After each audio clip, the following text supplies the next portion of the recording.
అవసరం లేదు కదా. లేదా నువ్వన్న మతం మారిపో, ఇక్కడ వచ్చి బైబిల్ గురించి బోధించు, లేదా బైబిల్లో ఉన్న తప్పులంతా నువ్వు సర్దిదు, పెద్దవాళ్ళని కూర్చోబెట్టి సర్దిదు. రాధా మనోహర్ దాస్ అనే వ్యక్తి ఎంతసేపు బైబిల్ మీదనే యుద్ధం ప్రకటిస్తలేడా అండి?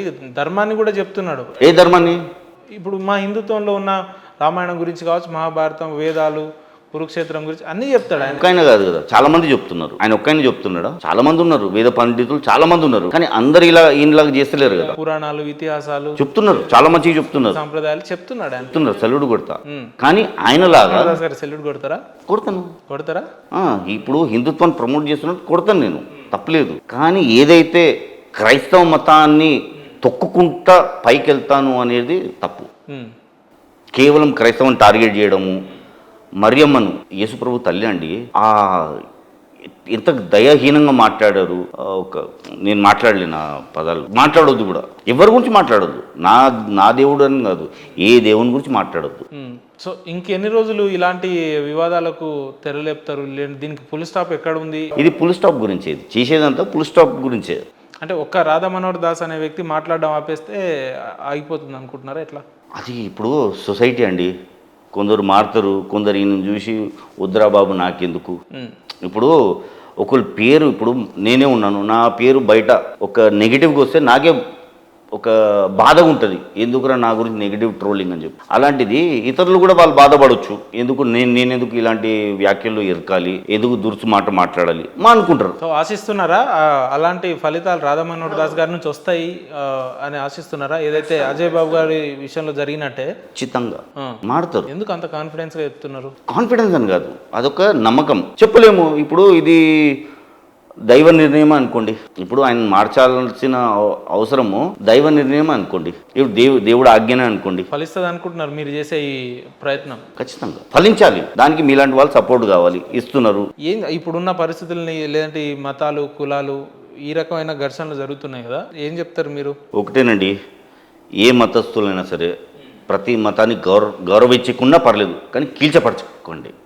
ఇతర మతాల గురించి దురుసుగా మాట్లాడకండి. అక్కడ అదేమవుతుందంటే ఒక చిన్న మాట, ఒక చిన్న స్టేట్మెంట్ ఎక్కడో వెళ్ళిపోతుంది.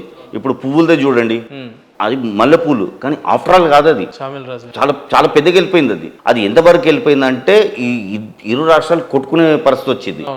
ఓ చిన్న మాట మీ మనోభావాలు దెబ్బతిన్నది, క్షమించేసేయండి అంటే సరిపోతుంది. ఖతం, కేల్ కథం దుకాన్ బంద్. కానీ ఏమైపోతుంది, లాగుతుంటారు. ఆ లాగే మాట్లాడతాను, ఆయన మాట్లాడలేదు, నువ్వు ఎట్లా మాట్లాడతాను వీళ్ళు చెప్పడం ఒకటే మాట అండి. ఇప్పుడు ఏ బోధకుడైనా సరే, ఎవరైనా సరే, ఓకే నేను కరెక్ట్ మాట్లాడినా కానీ వాళ్ళకి తప్పు అనిపించింది, అయ్యా బాబు నన్ను క్షమించండి, అయిపోతుంది కదా, దేర్ ఎండ్ ద స్టోరీ. అది చెప్పని వాడు ఎవరైనా సరే, మతం మాదే, అది చెప్పని వాడు క్షమించేసేయండి, మీ మనోభావాలు, క్షమాగుణం అడగలేని వాడు ఎవడైనా మతం అంతే. ఇప్పుడు మీ మనోభావాలు దెబ్బతిన్నదండి.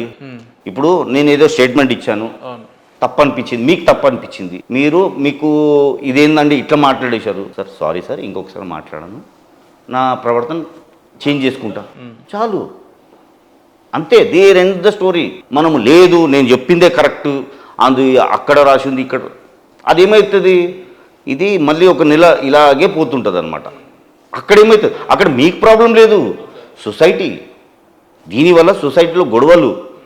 ఇప్పుడు ఆ చిన్న మల్లెపూలు అనే వివాదం ఎక్కడైతుందంటే పెట్టుకున్న వాళ్ళందరి మీద ఒక నెగిటివ్ ఇంపాక్ట్స్, మీకేం కాదు, పెట్టుకోని వాళ్ళ మీద కూడా ఇంపాక్ట్ అయింది, పెట్టుకున్న వాళ్ళ మీద కూడా ఇంపాక్ట్ క్రియేట్ చేసేది ఎవరు, మీరే. ఎక్కడికి పోతుంది అయితే మీరు ఇలాంటి చర్యలు మానుకుంటే, ఇలాంటి నోటి ఓకే చెప్పేశారండి, ఒక్కొక్కసారి టంగ్ స్లిప్ అవుతుంది, అందరిది అవుతుంది, ఓకే క్షమాపణ.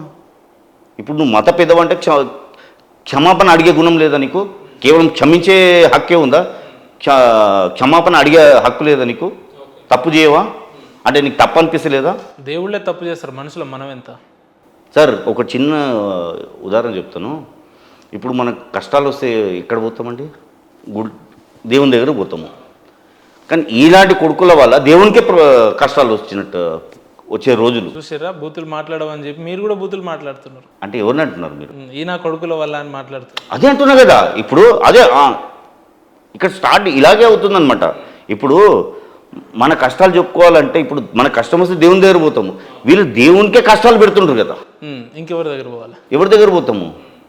వీళ్ళు దేవునికే కష్టాలు పెడుతుండ్రు, దేవుణ్ణి అసలు బతకనిస్తలేరు వీళ్ళు ప్రశాంతంగా. ఇప్పుడు దేవుడు ఏం కోరుకుంటాడు? దేవుని కూడా ఒక చిన్న ఆశ ఉండొచ్చు, ఒక మంచి గుండెల్లో నిద్రపోవాలని చెప్పి. ఓకే, గుండెలు చూడండి అంత పైచాచికము, ఈ మతం గురించి ద్వేషాలు, పగలు, ప్రతీకారాలు, ఈ మతాన్ని పొద్దుగా లేసి ఏ మతాన్ని దూషించాలని చెప్పి ఆ వాట్సాప్లు, ఫేస్బుక్లు, ఇన్స్టాగ్రామ్లు అవే. కానీ దేవుడా నువ్వు ఎప్పుడు అసలు నువ్వు బాగున్నావు దేవుడా, మేము ఇంత కష్టం పెడుతున్నాం, మీకు ఇంత కష్టాలు, అసలు నీకు కూడా కష్టాలు ఉంటుందా, నీ ఆరోగ్యం జాగ్రత్త అవంతుందా? ఎవరికి పట్టింపు లేదు. కేవలం నేను ఆ దేవుని దూషిస్తాను, వాళ్ళ గ్రంథాలను దూషిస్తాను, ఇదే పనిగా పెట్టుకున్నారు.